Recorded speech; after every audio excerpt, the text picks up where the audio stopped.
अच्छा ये बताओ, भगवान किसी को दुख देते हैं या नहीं देते? उत्तर दो। भगवान दुख देते हैं या नहीं? राम न मारे काहू को, भगवान कभी किसी को दुख नहीं देते। व्यक्ति अपने गलत काम कर करके दुख पाता है और दोष मिथ्या भगवान को देता कि भगवान ने दुख दिया। भगवान कभी दुख नहीं देते, भगवान किसी को नहीं सताते। व्यक्ति अपने कर्मों से परेशान होता। इसलिए कहता हूं कोई भी गलत कर्म ना कीजिएगा, हर गलत काम करने से डरिएगा, बचिएगा। भीष्म पितामह बाणों की सैया पर लेटे हैं, भगवान गए। अच्छा बताओ, भीष्म पितामह बाणों की सैया पर क्यों लेटे? क्या पाप किया पितामह ने कि बाणों की सैया मिल गई? उत्तर दो मेरी मां। मैया, ओ हरी मैया, जा रही हो मेरी मां छोरा को छोरी को लेके? सुनो मैया, जा रही हो? टाटा कर लो, टाटा।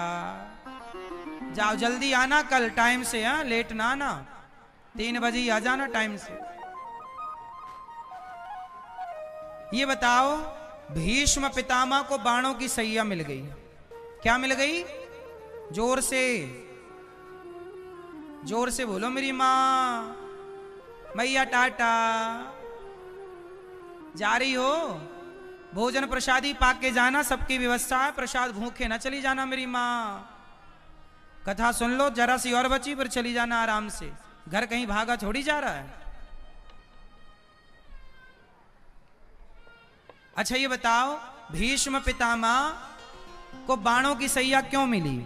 कहते हैं भीष्म पितामह ने पिछले किसी जन्म में एक सांप को उठाकर कांटों के ढेर में डाल दिया था। सांप को कांटे चुभ गए और कांटे चुभ गए, पूरा शरीर विदीर्ण हो गया। तड़प तड़प के सांप बेचारा मर गया। जब एक सांप को कांटों की सैया पे पितामह ने लिटाया तो उस पाप ने पितामह भीष्म का पीछा नहीं छोड़ा। पाप को बस मौका मिल जाए चढ़ जाता है ऊपर, और व्यक्ति अपने पाप का ही फल भोगता है। क्यों मैया? पीली मैया। भीष्म पितामह ने क्या किया? एक सांप को कांटों में फेंक दिया, जिसके कारण क्या हुआ? आपने सांप को कांटों की सैया दी तो आपको भी बाणों की सैया पर लेटना पड़ा। जैसी करनी वैसी भरनी, जैसा करोगे वैसा पाओगे। पेड़ बोए बबूल का तो आम कहां से आए? जो बोया है ना वही ना पाओगे। इसलिए कहता हूं, कोई देखे ना देखे, पर ईश्वर हमारे हर कर्म को नोट कर रहा है कि हम क्या कर रहे हैं, कितना अच्छा कितना बुरा, हमने आपके साथ कितना छल किया, कितना कपट किया। कोई ना देख रहा हो पर ईश्वर तो देख रहा है। इसलिए हर गलत काम करने से बचिएगा। भीष्म पितामह जैसों को कर्म दंड भोगना पड़ा। अच्छा बताओ, भगवान राम के पिता कौन हैं? दशरथ जी। दशरथ जी तो भगवान के पिता है ना, लेकिन भगवान के पिता को भी कर्मदंड भोगना पड़ा कि नहीं? पुत्र के वियोग में तड़प तड़प करके मरना पड़ा। राम राम हाँ राम कही, राम राम कही राम, राम राम कहते राऊ गयो सुरधाम, देवताओं के धाम, मतलब प्राण त्याग दिया। जब कर्मों दशरथ जी ने श्रवण कुमार को मार दिया था तो श्रवण के माता पिता तड़प तड़प के मर गए पुत्र के वियोग में। जब आपके द्वारा कोई पुत्र के वियोग में तड़प तड़प के मरेगा तो आपको भी तो तड़प तड़प के मरना पड़ेगा, तब ना हिसाब चुकेगा। आप किसी को तड़पाओगे तो आपको कोई तड़पाएगा जरूर, आप किसी को सताओगे तो आपको कोई सताएगा जरूर। मैं गारंटी लेता हूं, आप किसी का कुछ मत बिगाड़िए, कोई भी आपका कुछ बिगाड़ नहीं सकता। मत बिगाड़ो किसी का। ईश्वर आपके साथ हैं, ईश्वर सत्य और धर्म के साथ हैं, अधर्म के साथ नहीं। इसलिए गलत करने से बचो। भगवान राम के पिता को कर्म दंड भोगना पड़ा, दशरथ जी को पितामह भीष्म को कर्म दंड भोगना पड़ा। आखिरी में पितामह भीष्म कहते हैं इति मति रूप कल्पिता वितृष्णा भगवती सात्वत पुंगवे विभूमि। हे प्रभु स्वसुख मुपगते क्वचित विहर तुम प्रकृति मुपेयोषि यद भव प्रवाह। हे प्रभु इति मति, जो मेरी मति है ना, अब मेरी मति आप में लग जाए ऐसी कृपा करो। भगवान श्री कृष्ण से भीष्म पितामह कह रहे हैं प्रभु मेरी मति अब निर्मल हो गई है, दुर्योधन का अन्न खा खा कर दूषित हो गई, अब निर्मल हो गई है क्योंकि एक एक बूंद रक्त जमीन पर गिर पड़ा है। अब प्रभु मेरी बुद्धि को आप स्वीकार कर लो। और भीष्म पितामह ने कहा मेरी बेटी से श्री कृष्ण आप विवाह कर लो। भीष्म पितामह की बेटी कौन? आपकी बेटी का नाम बताओ। सब लोग आपकी बेटी का नाम क्या? आप सबकी एक बेटी है जिसका नाम है बुद्धि। आपके पास बुद्धि है कि नहीं? बोलो हाँ जोर से। तो बुद्धि स्त्रीलिंग है ना कि पुल्लिंग है? स्त्री है, बुद्धि स्त्रीलिंग है। तो आपकी जो बुद्धि है वो भगवान की पत्नी बनने के योग्य है। मतलब आप अपनी बुद्धि भगवान के चरणों में लगाओ। जैसे पत्नी सदा पति की सेवा में लगी रहती है, ऐसी आपकी बुद्धि सदा भगवान की सेवा में लगी रहे। यही वरदान दो प्रभु हमें कि सदा हमारा मन आपकी और आपके भक्तों की सेवा में लगा रहे, एक क्षण के लिए सेवा से ना हटे। आप में से कितने लोगों को सुखी होना है? जिनको होना वो हाथ उठाएं।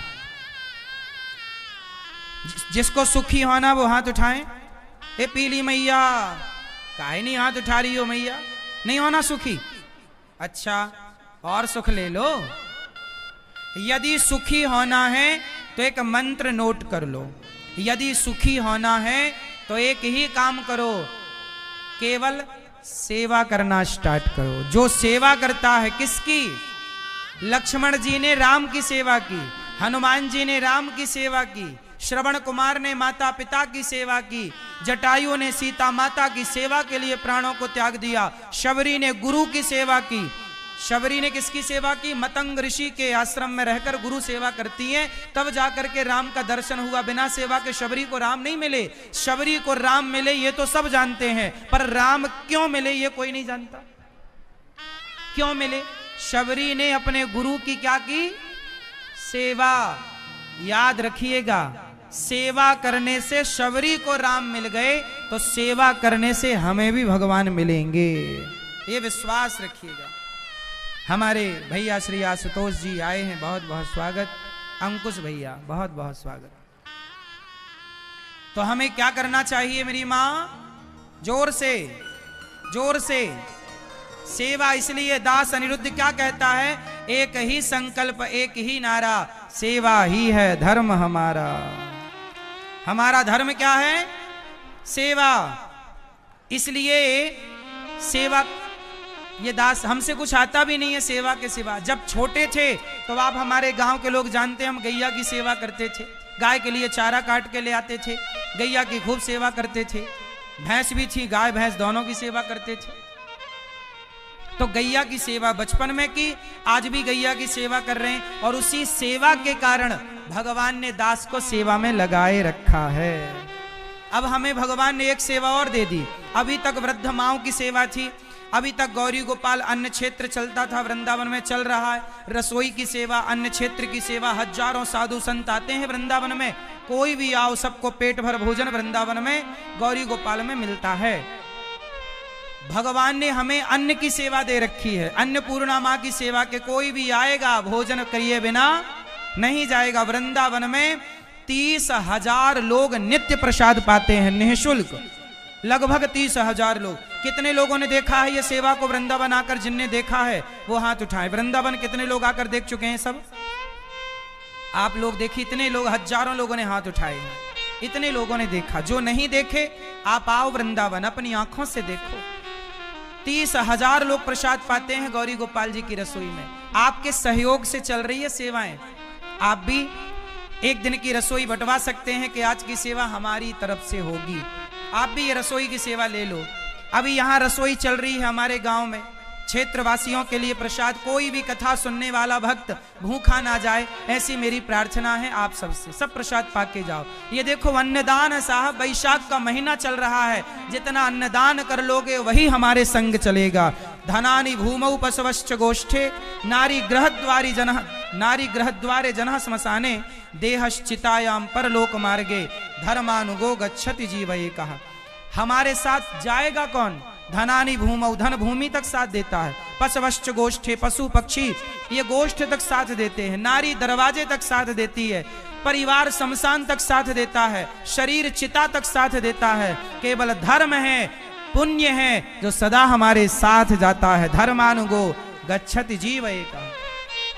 हमारे साथ कौन जाता है? किया गया धर्म, किया गया पुण्य। इसलिए ये अन्नदान करने का मौका है, अच्छा काम करने का मौका है। वैशाख का महीना है, आपकी भी आहुति सेवा की लगे, आप भी अन्नदान। ये देखो यहाँ की रसोई की व्यवस्थाएं, सेवाएं हैं। आप लोग भी एक दिन की सेवा करवाओ कि गांव में चल रहे भंडारे में आप, अन्न क्षेत्र में आप सहयोगी बने। गौरी गोपाल आश्रम में जो अखंड रसोई चल रही उसके आप सहयोगी बने। वृंदावन में हजारों साधु संत रोज वृंदावन गौरी गोपाल आते हैं। फुटपाथ पर सोने वाले साधुओं को भरपेट भोजन कहाँ मिलता है? भूखे को भोजन और प्यासे को पानी, यही है गौरी गोपाल की निशानी। गौरी गोपाल का मतलब है कि भूखे को भोजन और प्यासे को पानी मिलेगा, ये गारंटी है। ये गौरी गोपाल की, ये दास अनिरुद्ध की गारंटी है कि कोई भी वृंदावन आएगा, गौरी गोपाल आएगा, उसे भोजन मिलेगा, पानी मिलेगा, निःशुल्क मिलेगा। तो हजारों साधु संतों का भोजन। आप भी एक दिन का अन्नदान, बेटे का जन्मदिन आवे, बेटी का जन्मदिन आए, तो ये पुण्य के काम है, कर लो। अन्नदान है, कर लो। इससे बड़ा कोई दान नहीं है साहब। साधु संत खाएं आपकी रोटी खा के माला जपें, भजन करें, कितना पुण्य मिलेगा। तो एक दिन का अन्नदान, रसोई सेवा, अन्न क्षेत्र आप भी बंटवाओ कि आज हमारी तरफ से संतों को भोजन आप कराना चाहो तो कराओ। हमारी 290 वृद्ध माएँ हैं, उन माओं को आप भोजन देना चाहो कि आज 290 माओं को हमारी तरफ से भोजन। आप भी रात्रि का माओं को दूध देना चाहें, एक गिलास दूध सबको मिलता है, 290 गिलास दूध लगभग सभी माओं को एक गिलास। आप भी दूध की सेवा करें, आप भी भोजन की सेवा करें। आप भी वृद्ध माओं के बेटा बेटी बने। उनके अपनों ने तो छोड़ दिया, आप तो कम से कम ना छोड़िए, और आप रोटी देना ना छोड़िए। हम आपसे कहते हैं कि नियम बनाओ। पहली रोटी हमारे हिंदू सनातन धर्म में पहली रोटी गाय की निकलती है, आखिरी रोटी कुत्ते की निकलती है। एक नियम और बनाओ कि एक रोटी बेसहारा वृद्ध माओं के लिए आप निकाला करेंगे, गौरी गोपाल के लिए, कि एक रोटी का साथ हम देंगे। एक गौरी गोपाल में 1 लाख रोटियां रोज बनती हैं, लगभग 1 लाख। उन 1 लाख रोटियों में एक रोटी आपकी होनी चाहिए कि नहीं? एक रोटी का भी आप